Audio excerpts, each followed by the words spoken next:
রাধারানীর মৃত্যু কি করে হয়েছিল আমরা কজন জানি বলুন তো? জানেন কি আপনি?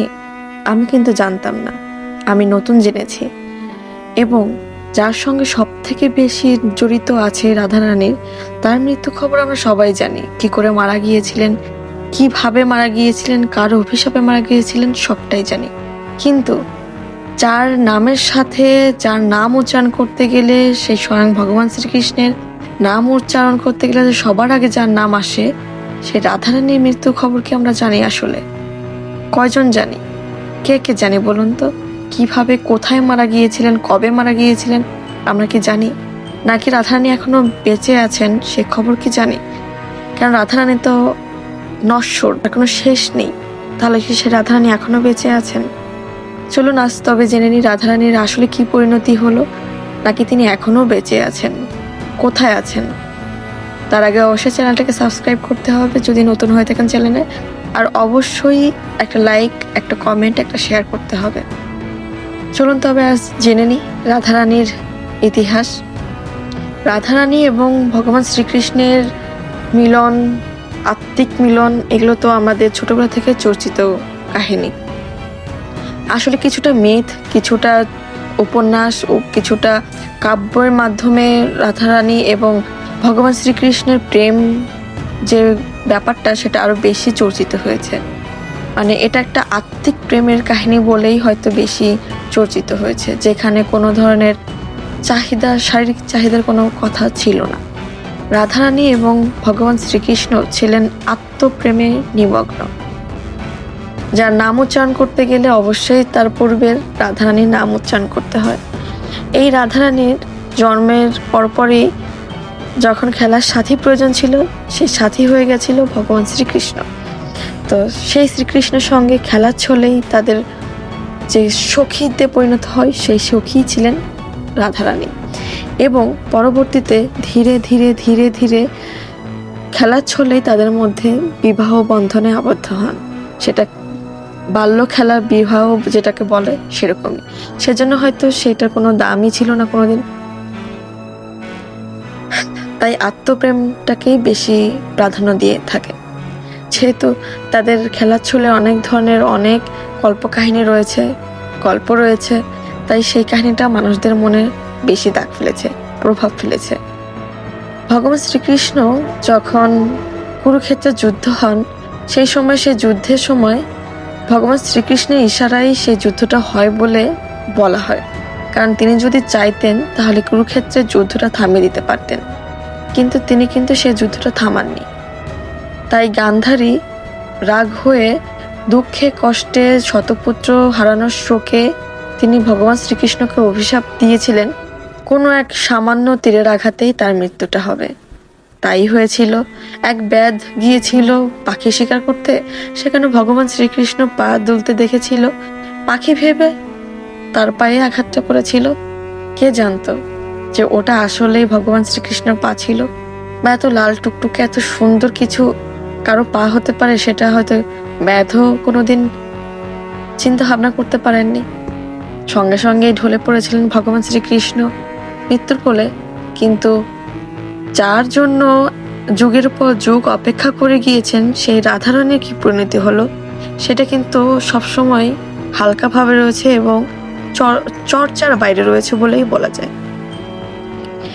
এই যে ভগবান শ্রীকৃষ্ণের মৃত্যুর পরে একজন ব্যক্তি কিন্তু দীর্ঘ সময় অপেক্ষা করে গিয়েছিলেন, যার নামের সঙ্গে সঙ্গে কলঙ্ক একটা কথা কিন্তু যুক্ত থেকেই গিয়েছে বরাবরই।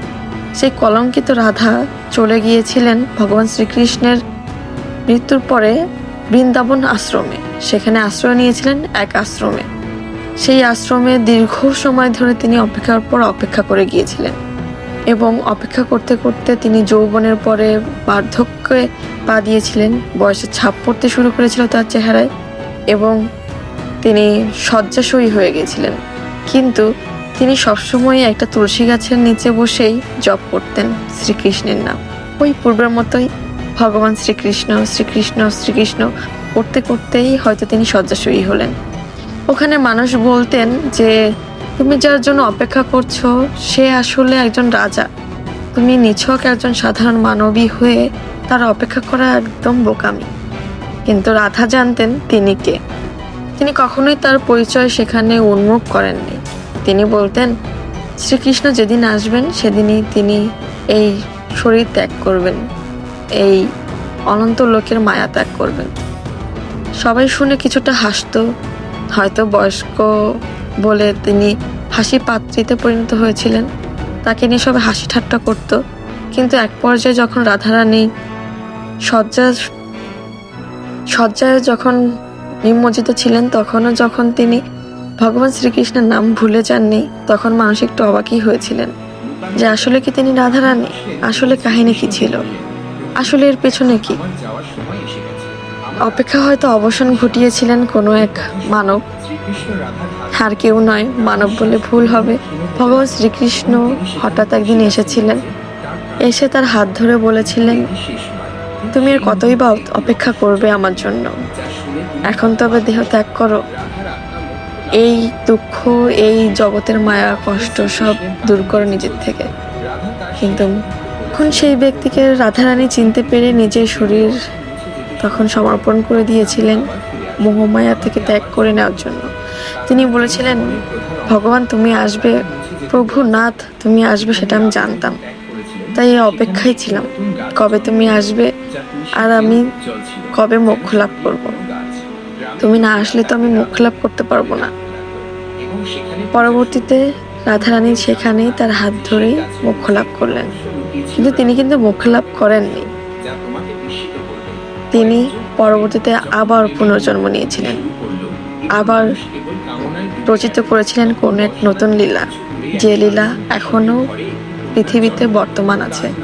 কারণ তাদের প্রেম লীলা কখনোই শেষ হবার ছিল না, কিন্তু সেই লীলা তো কিছুটা অন্যরকম হয়ে গিয়েছিল, তাই হয়তো নতুন করে সেই প্রেমলীলা আবার নতুন করে চর্চিত হওয়ার জন্য রাধারানীকে নিতে হয়েছিল আবার পুনর্জন্ম।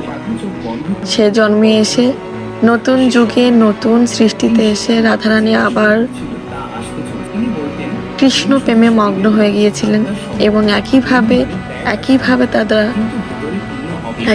তারা প্রেম রচনা করেছিলেন।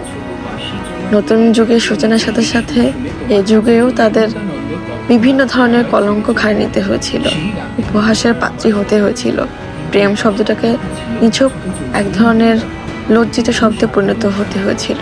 কিন্তু থেমে থাকেননি রাধা।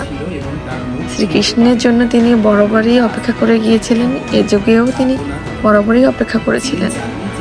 শেষ পর্যায়ে শ্রীকৃষ্ণ দর্শন পেলেন এবং দুজনেই লীন হয়ে গেলেন আকাশে, বাতাসে, পাহাড়ে, সমুদ্রে, সর্বপর্যায়ে তাদের প্রেম চর্চা হতে থাকলো সর্বসৃষ্টির মধ্যে।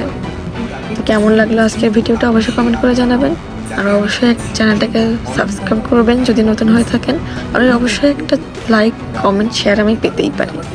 তো আসছি নতুন কোনো ভিডিওতে নিয়ে, ভালো থাকবেন, সুস্থ থাকবেন।